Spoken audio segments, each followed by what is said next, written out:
Another local company with strong ties to ICIT is environmental consultancy Aquaterra.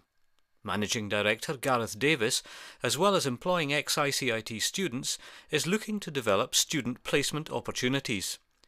He's a strong advocate of the merits of Orkney for further education and has a long association with ICIT.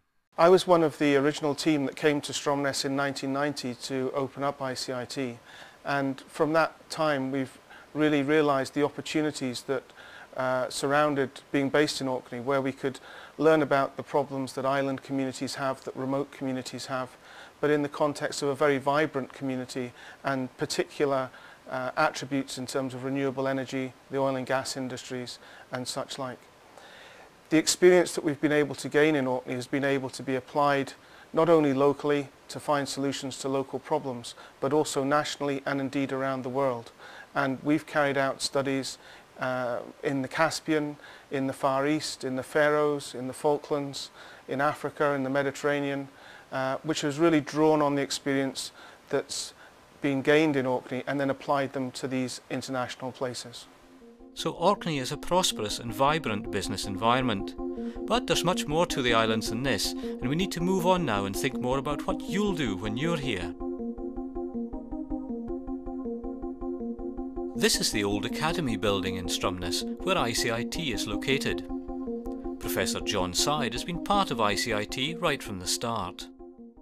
We started in 1989, and prior to that I'd been a member of staff in the university on its main university campus in Edinburgh. Most of my work prior to that was with the oil and gas industry, but in 1989 we had the opportunity to establish a base here in Orkney and to look at much broader energy questions than just oil and gas.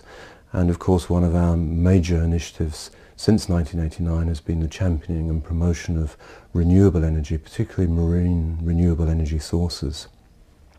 But the campus here is a background of a whole range of different research and teaching projects. We run 2 MSc courses, one in renewable energy and one in marine resource management. And our research in marine science generally is well known now internationally. There's a lot more details on our website, and anyone who's really interested in these projects should, well, I'd urge them to check it out. But we have studies now that have been funded by the European Union. These are run in the Galapagos Islands, in the island of San Andreas, in the Caribbean. We also have had studies funded by the Darwin Initiative in various parts of the world, including Malaysia and Borneo. So one of our interests is very much the marine science aspects of climate change and global warming, as well as looking at the practical measures we can put in place now to bring about changes for the future. Okay, so ICIT has done a lot of exciting stuff over the years, but how's it going to work for you, and how do your individual study needs fit into this picture? Academic life at ICIT is informal but busy. Lectures and tutorials typically take place in small groups in the classrooms here in the Old Academy. The Old Academy building has rooms overlooking Scapa Flow, a small laboratory for project work, a computer room and a library together with offices for staff and PhD students. There's disabled access to classrooms and library. The library itself contains a stock of books relevant to the courses. In addition, there's a back collection of dissertations completed by former students. This provides a wealth of information relevant to projects. Our network is linked to the Heriot-Watt computer system via a broadband link to the main university. The main library stock can also be searched electronically and text sent to us here at ICIT within 2 days. Being a small unit, you have better access to staff than on a large university campus. Here's Dr. Sandy Kerr to tell you a little more about the teaching style at ICIT. Well, we like to use a variety of teaching and a variety of assessment styles here at ICIT. Everything from fairly conventional formal lectures through to tutorial work, working in small groups, and also we like to make full use of the environment here in Orkney and have field trips and regular guest lectures from people working in the field. In terms of assessment, right through from exams to quite a lot of project work, working in small groups and trying to concentrate on projects that emulate real life situations. And certainly for many of our previous students, they've said that this has been a key factor for them and something that's helped them a great deal in their early career. Of course, one of the other important aspects of assessment is the dissertation, which takes a large part of your time.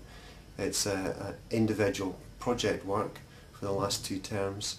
You will work closely with a supervisor and perhaps with an outside organisation. But what the dissertation does is it gives you a chance to really focus on a topic of interest.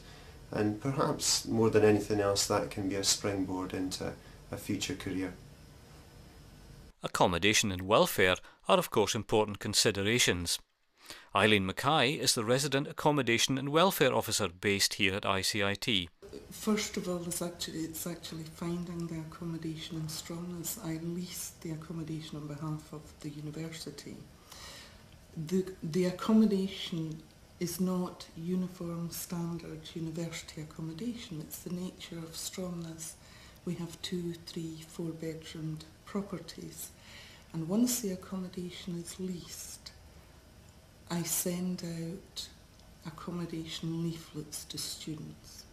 Then on their return I try and match them up. Somebody that is a vegetarian you want to place perhaps with another vegetarian, so you try and work in areas their interests the same. Somebody that likes rap music perhaps does not want to live with somebody, you know, who likes to sit and read the whole time. The accommodation hopefully is as close to the campus as possible, because we have overseas students and a lot of home students don't bring vehicles, so it's basically so that everything fits in nicely. They don't have a lot of travelling to do within Orkney. One of the great things about studying at ICIT is that you can make full use of your time. You'll have 24-hour access to the old academy, and when you're not working, you can enjoy the leisure activities and sport facilities without wasting half of your day on a bus, underground train, or stuck in the middle of a traffic jam.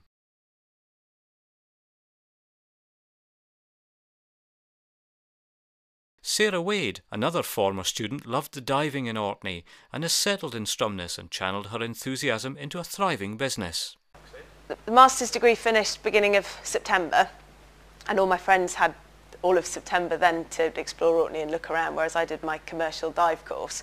So literally the course was a 3-week course and finished, and I was supposed to head off, but hadn't seen hardly anything of Orkney that I wanted to see, so stayed on for the extra 3 months, and I was just doing my CV and working, but also just looking around Orkney, and absolutely loved it and spotted such a massive niche in the market for the diving that I then went off and did my diving instructors and came back, and then basically started Scapa Scuba in the summer of 95, and then officially started with a business startup grant from Orkney Enterprise in April 96, and from there, well, that was like 10 years ago now, so well, 9 years ago, so it's absolutely brilliant. So this is our 10th season doing the school, and out of that we bought the business end of the building out in 2001, and we had the soup business and the shop, and it's all just built up, and it's all fantastic. For the less athletic, there's a wide range of cultural activities, ranging from visiting historic remains to joining in at music festivals. In May, Stromness hosts one of the largest folk music festivals in Scotland, which attracts musicians and visitors from all around the world. Later in the summer, the St Magnus Festival offers classical and contemporary music, art and drama from world-class artists. The Pier Arts Centre in Stromness is one of the most important modern art galleries in the UK, now undergoing a £4 million refurbishment and expansion. In the winter, you can take part in local festivals and dances. For more contemporary music, you can visit the Fusion Nightclub, which offers live music and regular visitors from the UK's top DJs. But for many people, just being in Orkney, enjoying the unique scenery and sharing the place with the local people and its amazing wildlife is enough. You might not choose to stay forever, but you're sure to have an experience that will stay with you for the rest of your life.